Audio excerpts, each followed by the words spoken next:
For the first time since, well, we don't want to talk about it, meaningful Minnesota Vikings football is back. And the road to the Vikings' first Super Bowl win starts this Sunday against the 49ers. Jimmy versus Kirk. The battle starts now. 12 seconds to go in the game. Niners lead by 4. Hill fires to the right side. Before we dive into the main storyline, let's start with the injury reports going into this game. So let's start off with the Vikings, and it's not too bad. We have one big injury, and that's center Pat Elflein. This was expected, so nothing out of the ordinary. It'll be interesting who will play center. The reports were that Danny Isidora will be the guy. It could be Brett Jones. We will see. We know who won't be there will be Aviante Collins. He is also out with an elbow injury. And Rock Thomas is out with an ankle injury. He's not a very big piece. Probably would have been deactivated for the game either way. Doubtful to play is Mackenzie Alexander. This is low-key a bigger injury now that Terrence Newman is hurt. If Mackenzie is out for the game or through parts of the game, we could really see a lot of one, Mike Hughes, and two, maybe Holton Hill, who will almost be definitely active for this game with Mackenzie Alexander being hurt, and also questionable is Xavier Rhodes. I wouldn't read too much into Xavier Rhodes. He's had this hamstring injury for the good part of his whole life, so nothing too surprising there. He should be just fine.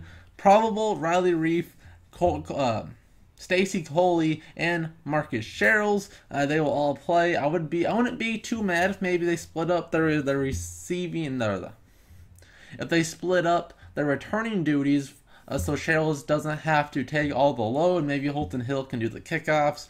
That'd be a lot of fun to see. So let's switch to the other side of the ball and look at the 49ers. And only one big injury here, and that is from their probably best tackling linebacker, Malcolm Smith. He has a hamstring injury. He is doubtful to play in the game. At the very least, this will slow him down, and he probably won't be as big of a factor. Otherwise, they have a backup offensive lineman, Eric McNewsom, and Dakota Watson, another linebacker. They're also out. Jimmy Ward as a DB, he's on the injury report. I expect him to play and should be just fine. He had a full participation on Thursday and Friday with his quadricep injury. And Gary Gilliam, another offensive lineman, backup. He had full participation Thursday and Friday, so I'm sure he'll play. So let's go. Big storyline. Both relatively unproven talents just got paid big bucks. Jimmy Garoppolo, Jimmy G, against your lovely purple quarterback, Kirk, the captain, Kirk Cousins.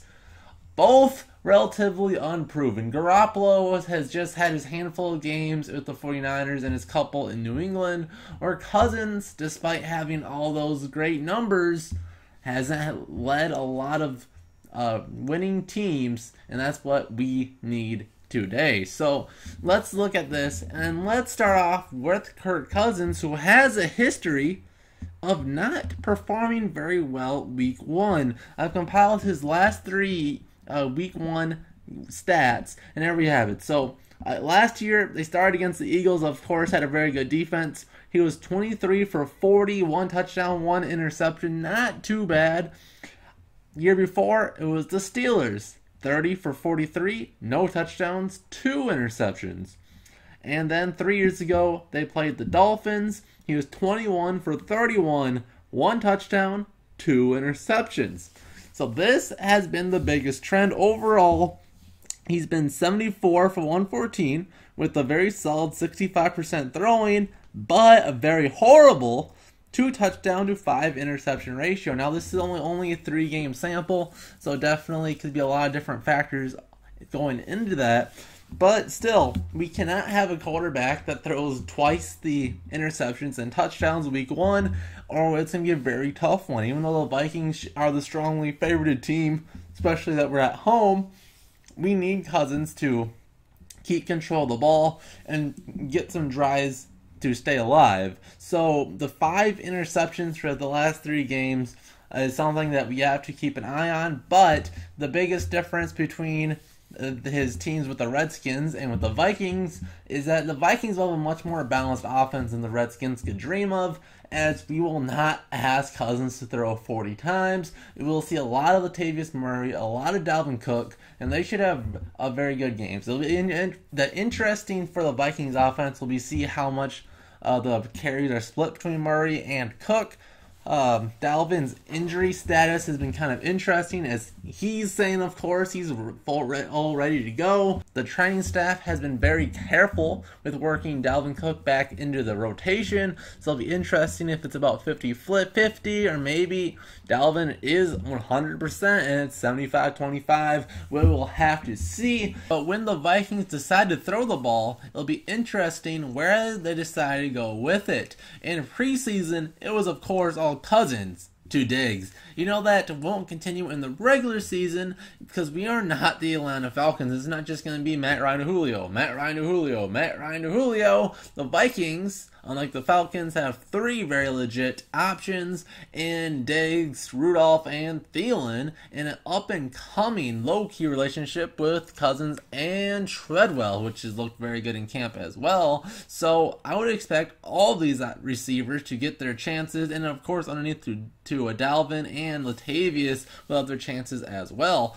So with this game, the 49ers have Richard Sherman, and he is still known as one of the best corners in the league. He's dropped off quite a bit, though, due to his age, and I think the Vikings could take advantage of it. He will probably stay on one side of the field, so the Vikings could choose to go around that. If he shadows somebody, it would be Stephon Diggs. He's not going the slot. Adam Thielen is our slot receiver, and he's the guy that I think could take apart some of these 49ers young defenders, and I think he will have the biggest game. I'm thinking he'll get about 8 targets at least, all right? I think Cousins will have to go to him. Diggs will get his chances. I think they could get a double move, and he could burn Sherman. I don't think that'll be a problem, but I think Thielen will have the better matchup, and he will have the better ceiling to be able to go out and make the plays on a more consistent basis. And Laquan Treadwell, I'm very excited to see how well he will do now that he has a quarterback that will throw him the football, and of course Rudolph down the middle will be deadly as well. So I don't see any big problems with our passing game, since the only good defender the 49ers have is an old veteran corner that the Vikings could easily go away from if he is playing as an elite level as he was in Seattle.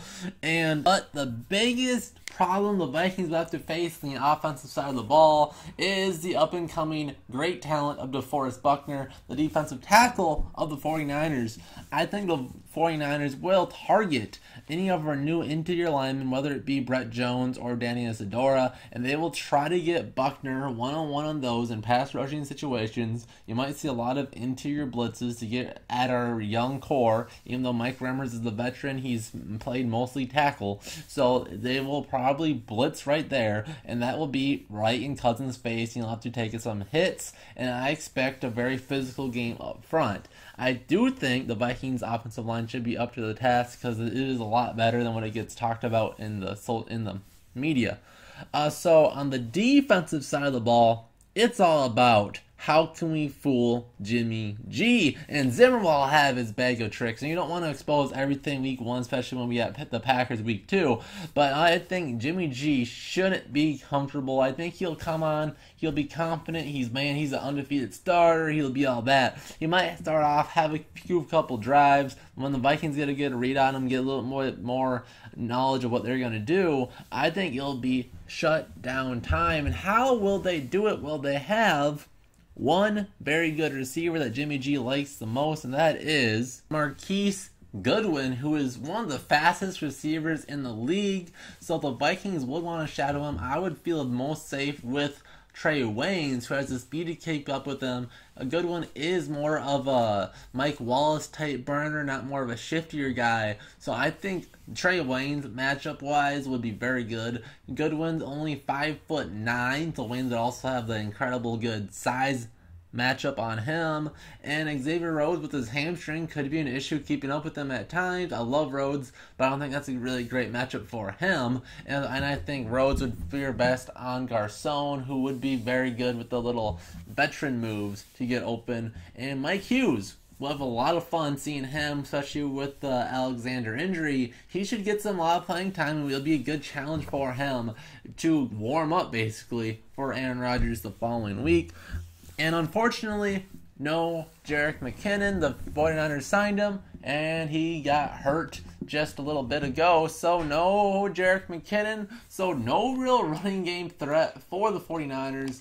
They have Alfred Morris and Matt Breida. No one's really to be scared about. But hey, that's maybe what we all thought about Carlos Hyde a few years ago as well, and see how that happened. So, you know, they don't have the numbers, but Alfred Morris was pretty good before, and he could bring it back again. So again, nobody here that you'd want to take your first fantasy pick with, but in the NFL, you never know who could have a big game whenever. So really, I don't think it'll be a problem, but hey, you never know. But their receiving game, if they get a few matchups, Jimmy G's feeling it could be pretty good, and that might make it a close enough game where I have my score predictions: 24 Minnesota, 49ers 17. I think it'll be close. I think it'll be fun. I think the Vikings will win. So there we have it. Give me your score predictions in the comments, and we'll see you guys in the next Josie Vikings video.